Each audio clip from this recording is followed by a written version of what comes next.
Today on the Big 3 in 30, Jayson Tatum could make his return to the court tonight.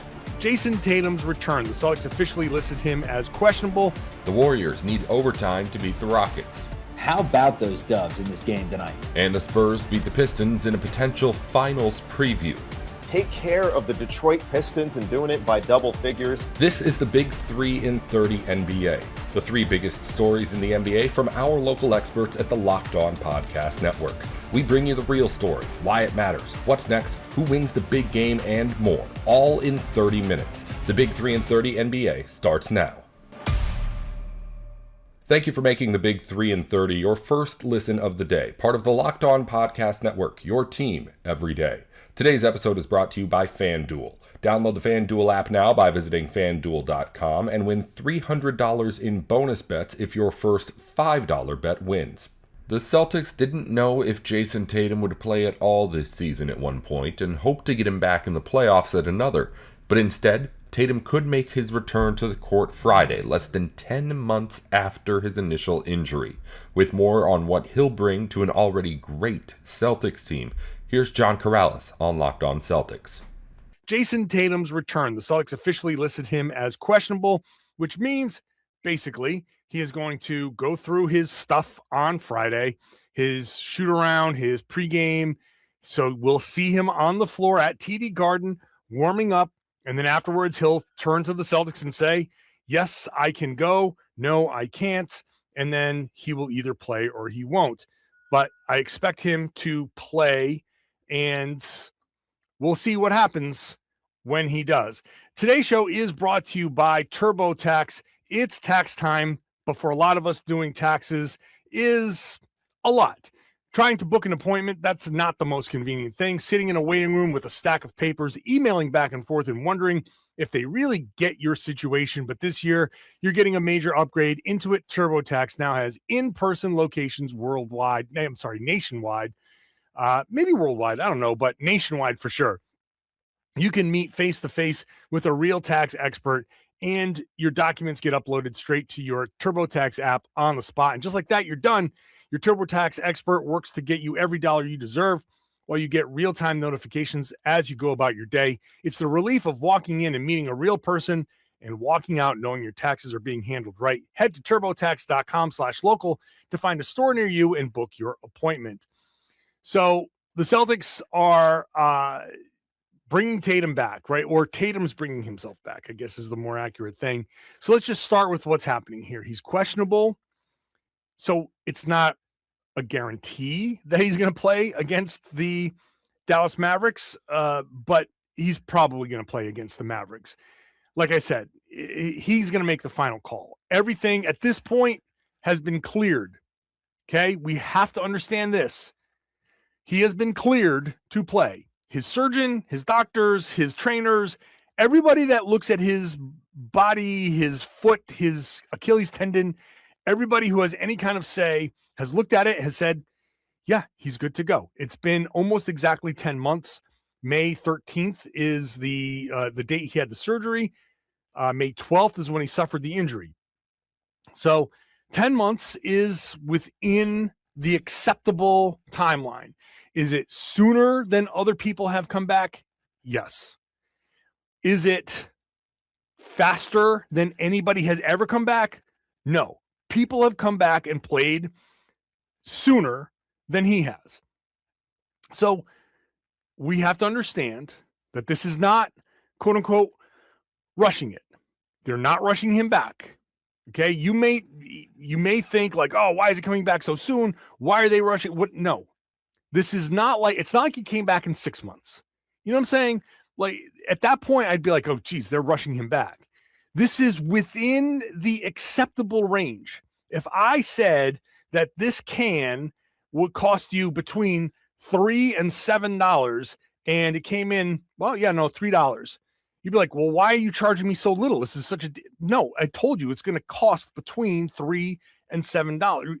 We told you at the beginning, it's going to take between 9 and 12 months for Tatum to come back.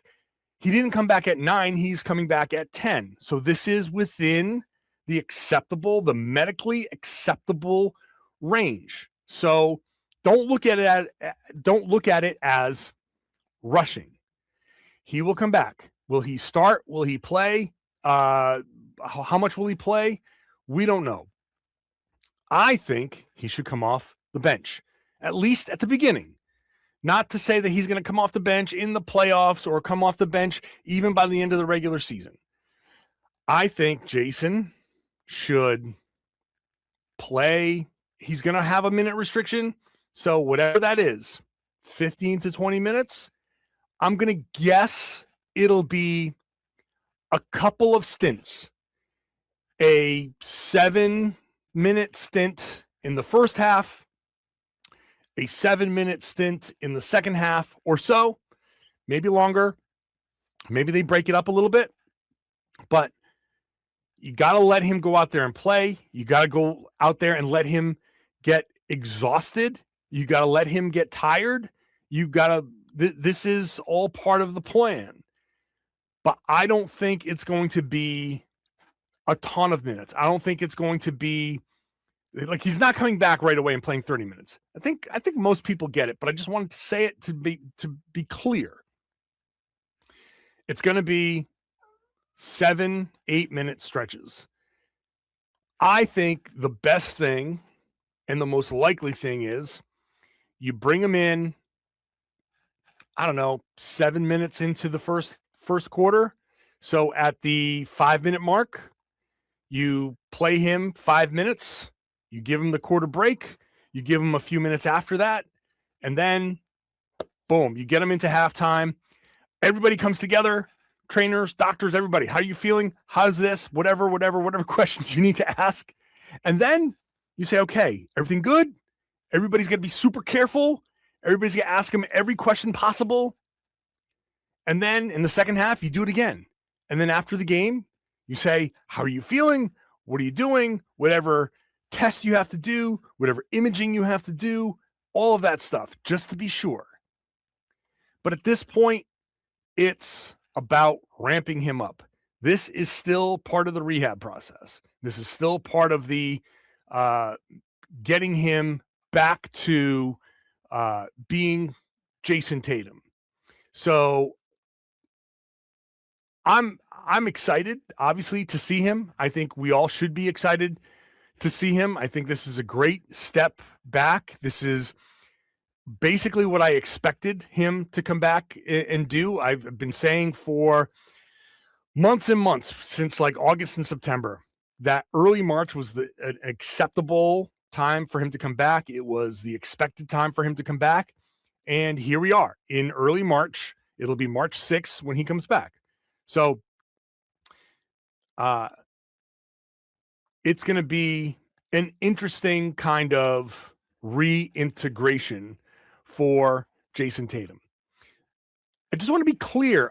I'm not sure that everybody realizes, and I'm sure like everybody wants to vibe and have some fun and do all that stuff. I get it. I totally get it. So I'm not trying to like rain on anybody's parade, but I do want to set the expectation. So I want to be clear about what Jayson Tatum is doing here. And just because he is back on the floor doesn't mean, and I know a lot of you understand this, but I want to say it. It doesn't mean that we're seeing Jayson Tatum. That's going to take some time. This is the next step in his rehab. This is not Jayson Tatum is done with his rehab. This is the next step. Everything that can be accomplished by scrimmaging, by practicing, has been accomplished.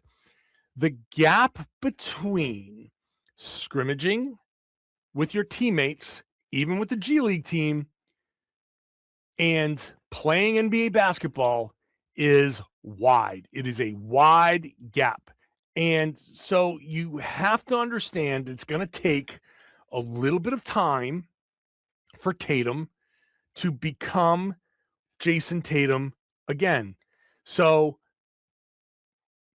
just allow Tatum to go through these steps here. I'm laughing because you don't see my dogs in front of me doing all kinds of crazy things, including chewing on a sweater that I like because why not? Why not make me laugh during the middle of a podcast? I wish I could show it to you, but hey, stop doing that. I got to buy a new sweater now. All right. So I got to be clear that Jayson is going through rehab here. This is the next step in the rehab process. He's going to be sore. He's going to miss more games. Just because Tatum is back now doesn't mean he's back for the rest of the regular season. So if Tatum misses the Sunday afternoon game against Cleveland, don't be shocked. Don't think like, oh my God, what's happening? What went wrong? This is part of the progression here. It's probably going to take him some time to go through all of this, to get acclimated, to go through the soreness. I mean, I cannot stress this enough. Practice is not game situation. It doesn't matter how much you practice. And I think anybody who's played basketball at any sort of high level can understand this concept. The Celtics, I'm sorry, I'm just looking at my dog chewing on things. The Celtics play, the Celtics can practice, and that's all fine. But Tatum playing in a game against the Dallas Mavericks, first of all, he in this game is going to have like this incredible boost of adrenaline. So don't be surprised if he gets tired quickly. He might get winded like 2 minutes into this game, and he's going to have his hands on his knees. He's going to be shaking his head. He's just going to be like, wow, I can't believe how tired I am. Or, man, I'm rusty, like he said in that in that video when he first got back on the floor. You're going to see him doubled over. You're going to see him grabbing at his shorts. It's all part of it. This is all part of it. You have to go through this. You have to get that lung capacity up. The lungs will be burning. He will say it after the game. My lungs were burning. My legs felt heavy. And I'm surprised at how quickly my legs felt heavy. This is going to happen. You got to let him go through that, build up that lactic acid, work that through, take a day, take 2 days. Key is ramp him up, right? This is all part of the ramp up process. So don't be surprised if he misses the game against Cleveland. I can see him missing that, going to San Antonio, playing that, maybe playing against OKC, maybe not, coming back against Washington. There's an every other day thing happening here. He may not play every other day. He's not ready, I don't think, for every other day. Not yet. So don't be shocked. Don't be surprised by any of that stuff. That's the expectation that I have. I expect him to come back and play against Dallas, be sore, be winded, tell us after the game, oh my God, I haven't felt this bad after a game since maybe high school or something, and then figure it out from there. At this point, it's, do you feel good enough on Sunday to play? Probably not. I'm going to guess. That's my guess. Give it an extra day, play against San Antonio. Give it a day. Let's see. You feel like going against OKC? Maybe, maybe not. Maybe you want to push it. Maybe you do want to push it. Maybe you don't. Maybe you give it a couple of days and you come back, and being at home against Washington, Phoenix, and Golden State, maybe that's where you start to push it. At some point, he will start to play the every other day. This is not about getting him ready for the playoffs. This is not about getting him ready for anything other than next season. I've said this before. I'll say it again. At this point, to me, the Celtics 2025-26 season is over. The 26-27 preseason has begun. That's all I care about right now. This is preseason basketball for next season. Knock off the rust, get through the soreness, get through everything that you need to get through. figure out who you are as a player. Are you still Jayson Tatum? 100%? Great. Are you not? Are you 80%? Are you 90%? Are you 90? What do you need to be? What do you need to work on?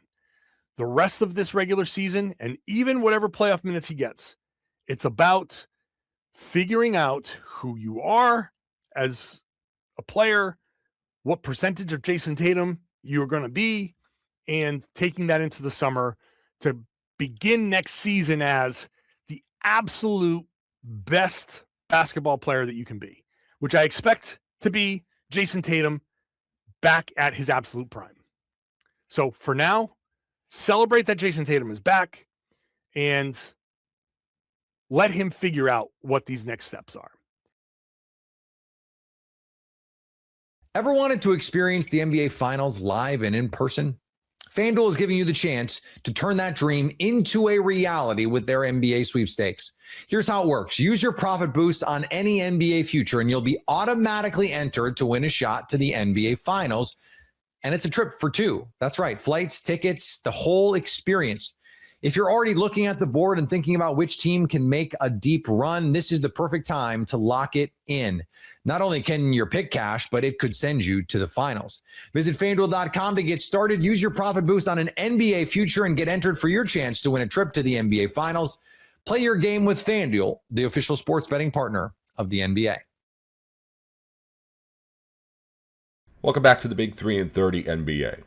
The Warriors went on the road and fought for an overtime win over the Rockets. Charlie Walter recaps the win on Locked On Warriors. How about those Dubs in this game tonight? 115-113. They take down the Houston Rockets in an unforgettable win.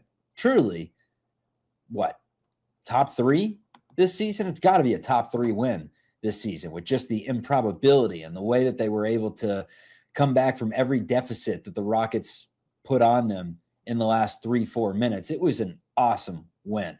We had good storylines too. LJ Cryer stepping up back in Houston, where he led the Cougars to a national championship, and the rookie showcased that he's the real deal tonight. The Warriors able to win this with the skeleton crew. No Steph, no Jimmy, no Porzingis, no Moses Moody, who's been updated to day, so that's good to hear there. No Gary Payton, no Seth Curry. Call them the G League Warriors, and they were able to take down the team that sits in the 3 seed right now in the Western Conference on their home floor. Fully healthy Rockets team. And it was a village effort tonight from the Golden State Warriors. Vintage Draymond. Al Horford has turned back the clock 7 years in the last month. He has been awesome. We mentioned LJ Cryer. Brandon Pajemski, sensational. DeAnthony Melton gave you some plays down the stretch where it was Melton.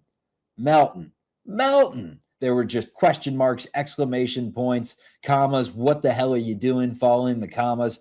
There was a lot of roller coaster ride going on with DeAnthony Melton's game late. But here's the first thing I will say about this win. Tanking teams rarely win these games. If you want proof, just look at the Houston Rockets schedule. They had not lost to a team that I would consider tanking or a team that is really below 500 since early January. We're talking 2 months. Houston's not losing that game on their home floor if the Warriors are just, lollipopping around and not really giving it a good effort. Like, they fought until the finish in this game, and they believed from the opening tip that they were going to win. That moment, as the clock hit 0 with Al Horford and DeAnthony Melton hugging each other, embracing each other, just exhausted, that's a top 5 picture that we have this season. Unfortunately, there's not a lot of great snapshots that we've gotten from this season. You have some ones that tell a story, like Jimmy withering in pain and Jonathan Kuminga sitting on a bench, and name the pictures that kind of depict what's Draymond Green in 19 frames in a row walking into the locker room as he's kicked himself out of the game. You got some of those. But in terms of the hero ball moments, it's some Spinsanity pounding his chest when the Warriors have come back to beat Houston and Phoenix and whatever. But aside from that, there haven't been too many games this season where they handled adversity and were able to come up on top. And that's exactly what they did today. Down 3 with 3:39 to go, and there were 5 lead changes in the final 2 minutes. Every time you thought that the Rockets had this one locked up, the Warriors were there to bounce back. What a crazy ending to regulation and then really to overtime as well. We got to get to both of these things, but let's get to it chronologically in case you are still on a high and you're coming down and you don't know what happened in the last few minutes, because there was a lot to break down. First of all, did you not think Amin Thompson had won that thing in regulation with 0.4 on the clock or whatever it was? Just enough time to get it off. And I truly thought that the Rockets had stole one there after it felt like the Warriors had won it with 4 seconds left, and then the call is reversed. Kevin Durant fouls DeAnthony Melton. They say no. We got to talk about that Draymond play later on in the show where he chased after the ball and the significance of that. But let's pick it up with the Dubs being down 3 with 3:39 to play. Draymond has an and one to tie it up. Şengün was awesome. He responds with his own and one to give the Rockets the lead. Then DeAnthony Melton follows with a 3 to give the Warriors a 98-97 lead. Şengün responds again. Horford immediately hits a 3. Şengün again ties it up. Then Durant fouls Melton with the reverse call. I mean, we had 7 baskets, I think it was 6, in the final 2 minutes and 39 seconds in the game. Like, this was just a back and forth. Every time the Warriors hit a big shot, the Rockets hit a big shot, and Golden State had a chance with 5 seconds left after they reversed Kevin Durant's foul on DeAnthony Melton. Instead, they tip it up. Al Horford wins the tip.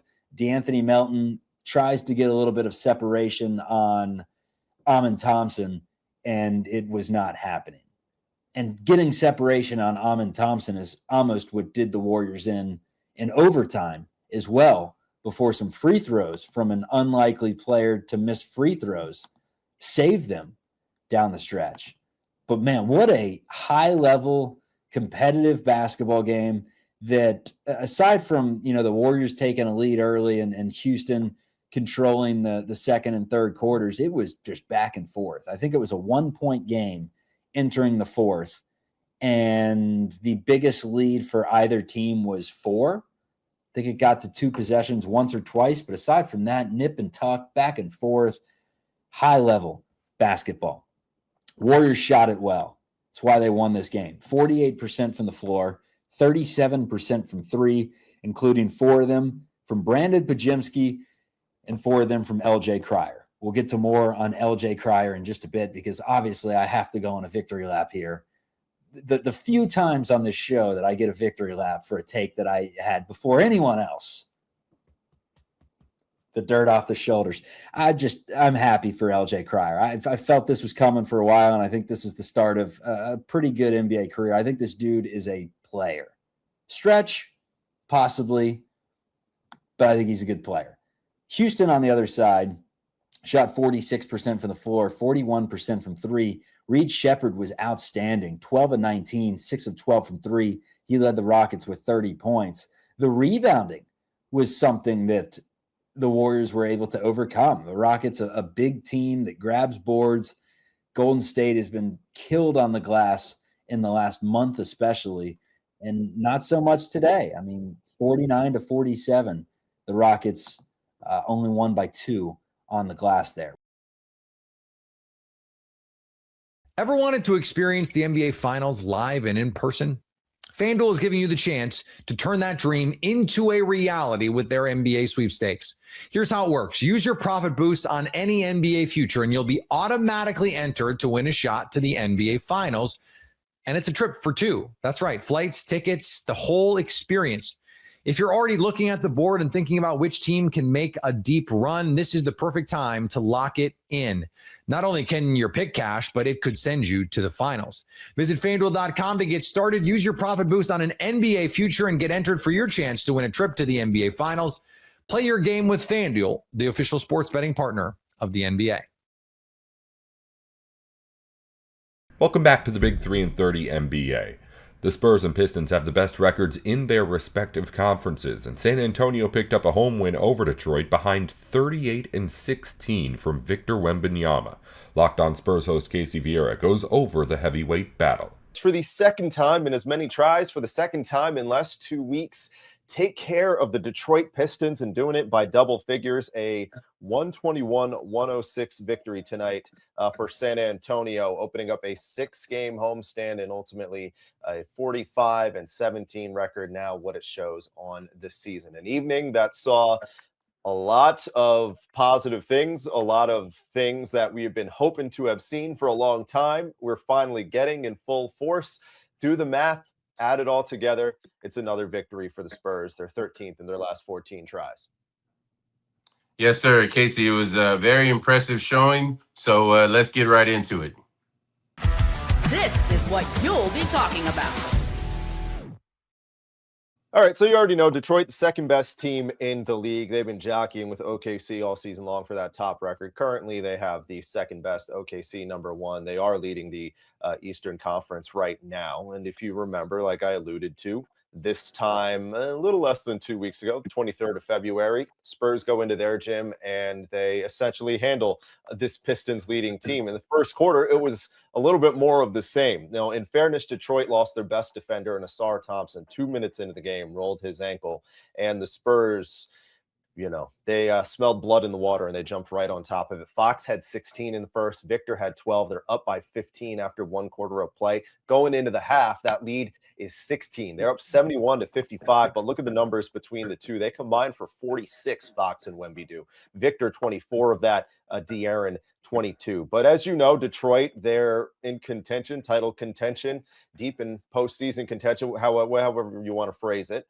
So they're going to battle back despite going down 22 points in the third. Ultimately, they do cut it to 8 by the end of the fourth quarter. Cade Cunningham, they were all over him. We'll hit on that more in a little bit. But ultimately getting it down to that 8-point advantage by the time the fourth quarter started. But this, again, a testament to what the Spurs have been doing during this winning stretch here, was that these little lapses where teams inevitably do get back into games, the Spurs kick them while they're down. And that 8 points was as close as they got the rest of the way, because you saw some big time blocks in crunch time. Carter Bryant, Keldon, Victor Wembanyama, one on top of that. Some big threes from Fox and Julian Champagnie. And then this one sequence at the end where Wemby, Devin Vassell, Stephon Castle, and one at the end of it puts the game away. And ultimately it leads to a 121-106 victory for the Spurs. Wemby, fantastic tonight, 38, 16, and 5 blocks in 40 minutes. First time he's done that this season. De'Aaron Fox, 29, 5, and 3. Julian Champagnie with 16 points of his own. Cade Cunningham finishes the high man with 26 and 8 assists on the night. The second wire-to-wire victory that they've had against Detroit in as many tries. A lot of good things, a lot of good places where we can start. We'll start with the fact, though, that in my opinion, this might have been the best collective pairing duo showing tonight from Fox and Wemby since De'Aaron got here around this time last year. Yeah, absolutely. They were well connected today, but the Spurs defense is what, needs to be front and center here. I know Wemby and De'Aaron had big games, but got a lot of great things that I saw around them. Defensively, we have 5 players playing as one. All right, everybody was connected tonight. There wasn't a whole lot of lapses. You withstood what I talked about in the squad show the other night. You withstood what Detroit was going to bring in here. You matched them physically. The Spurs end up out-rebounding them, getting to the line 30 times, and I know Detroit got to the line 30 times too as well. But you saw this side of the Spurs, they were playing physical, right? Ever since, the debacle in New York, these 2 games, they've been really locked in. They've moved the ball better. And tonight, defensively, they were just great, Casey. But, Wemby's gonna, carry this team, and it was great to see Fox step up, feel comfortable. I'll tell you what, Casey, that was Sacramento De'Aaron. Just on the shots that he was taking, there was no hesitation.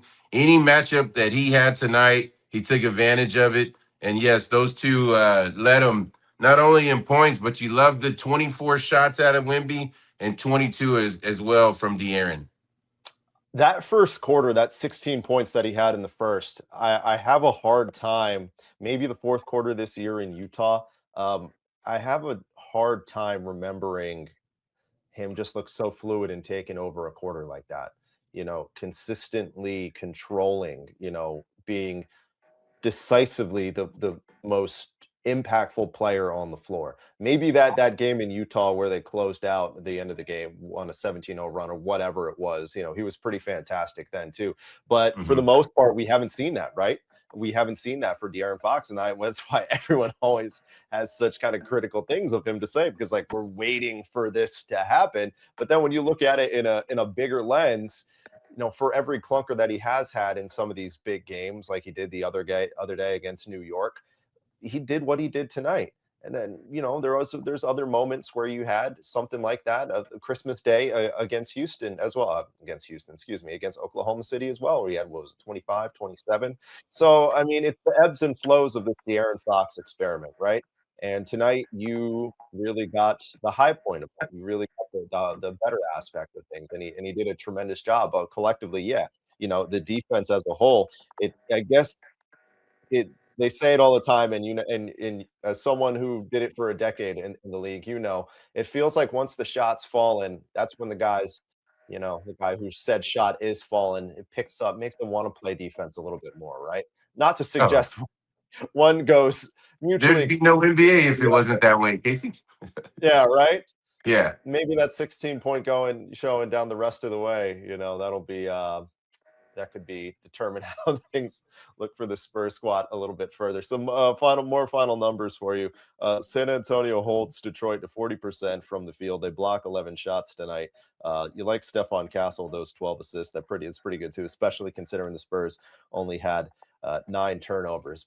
That's all for today's Big 3 in 30 NBA. If you follow football or college sports, the Big 3 in 30 has shows for the biggest news in the NFL and on campus going up every weekday just like this one. Just search the Big 3 in 30 NFL or the Big 3 in 30 College wherever you're listening or watching right now. Thanks again for tuning in to the Big 3 in 30 NBA.